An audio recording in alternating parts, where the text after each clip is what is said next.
Welcome to Man Does Tech, where I solve the problems you didn't even know you had. You start by confirming hardware and credentials. You open settings and go to Network and Internet. Make sure Wi-Fi shows as available. If no adapter appears, enable it in Device Manager or flip the laptop wireless switch because the system needs a recognized interface to scan. Once done, have the network SSID and password visible. Routers often offer 2 bands, so note which one you'll join. Make sure the router is powered and your PC is within a few meters for a stable first connection. You now pick the network and prove you belong. Click the Wi-Fi icon in the taskbar and choose the SSID you verified earlier. Read the signal bars to prefer stronger connections. Enter the password exactly because a single character mistake prevents association. Passwords are case sensitive.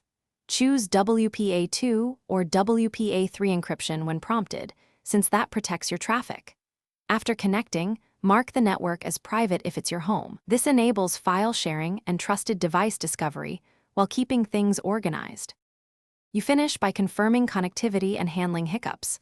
Open a browser and load a page. If it fails, ping 8 to isolate DNS problems.